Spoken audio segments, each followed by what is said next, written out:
I do have a question about that though. Like talking about brands and representing yourself on social media, especially with like being professional and being authentic, how do you create that division? Like how are you able to That's a good question. differentiate your authenticity from like being professional or what the brand demands? Yeah, I mean, That's first of all, really thank you good for the question. compliment on the panel. I really enjoy public speaking, and it's something that I've loved since I was very, very, very young. I still remember my first speech in grade school in Montreal. I was 7. Oh my. And my parents had no idea what I was going to talk about. And then I got up in front of the entire auditorium in school and I talked about sexual abuse. Oh, wow. And my parents were like, what? Like, Way to drop the gun. I was like, okay, well, I mean, that's what I want to talk about. Amazing. Very strange. I think it's an ever-changing topic, if I'm going to be honest. Authenticity is something that means different things to different people. For me, at least I was able to launch my career at a time in 2013 where it became like a follow-along diary, right? There are sort of now these themed social media accounts where you know that it's always going to review a concert, or it's going to be a recipe, or it's going to be the same recipe with different ingredients, or it's going to be like fashion. And I appreciate that. I always lived more of a lifestyle perspective. So it was a come along with me as I go through life and my relationship changes and my housing changes in the cities I'm traveling to. And I've always tried to find things that complement who I am as a person. Has it always been that way? No, it's very seductive when you reach a certain level of achievement, shall we say, because more brands want to work with you.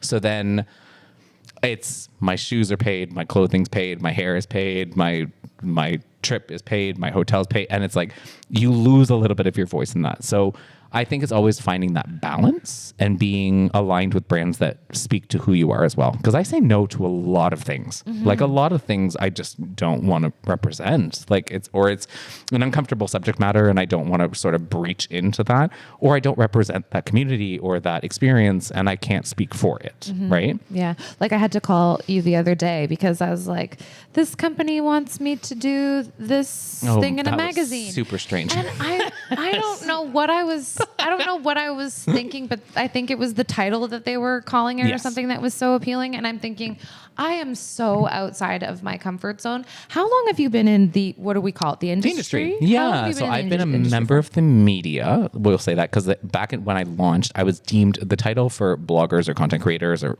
Whatever they're called nowadays. Don't call people influencers anymore, please. It's like a slur. Yeah.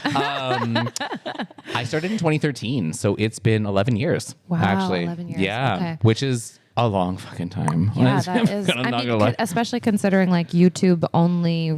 I mean, how long has it been? 20 years YouTube's been around? I'm not on Google? that I don't know. platform. Anyways, but No idea. I'm 23. Yeah. it probably was created before Excuse you were me, born. let me just go ahead and die. That almost sounded my like God. a hate speech. I was like, I think that was an 2005 was when YouTube came. Okay. That's a voice that's Wow. just chiming in that we haven't even introduced yet. I'm going to just take a quick moment to shout out to my boy Dan, another Dan, Danny Mac, Double Daniel Dans. McQuillan, Double Dan, Sham and Shan. I wasn't supposed to say that, but I did because I like alliteration. she's been saying it all day, actually. Yeah. So it's, Dan, my man, it's so nice to be here with you. A lifelong friend of mine. We've known each other since like grade 7, and I'm just so happy to have him here helping us out with They are production. constantly competing on who's going to be the crazier one today. Well, not the most crazy. It's more scatterbrained or chaotic, I think, is the... I think between the three of us, we've got it covered. I think we're in a good place. Yeah. all of the dynamics. Shan's the only one that's organized in this whole thing. She's It's, the only one keeping us on and she taught us target, the on TikTok heart task. fingers today. So there we go. We've learned so much. I do have a question following up on Please that. follow up. Talk a little bit closer to your mic, too, because sometimes you fade This away mic. for me. This mic. There you go. You're in healthcare. You've been in healthcare for a while. I know. I think that's an age joke again. I just want you to know that she keeps really just jabbing those Just in. a few man. minutes.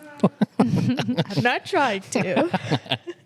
But being in healthcare, and now that I and most of our OBM members are incorporating into healthcare as well, I think you have a shared experience with finding it difficult to be authentic in yourself amongst those regulations and all of that. Yeah. What about that? I do struggle. I have struggled significantly in my professional life because when I find that there's a disconnect between myself and the culture of the organization, or a disconnect between myself and my boss, if I find myself not respecting those things or not feeling aligned, then I immediately want to pull the escape button. And I don't want to stay. Like, for example, I worked for an employer and somebody was promoted that I had a really hard time wrapping my brain around the fact that they were going to be in this position.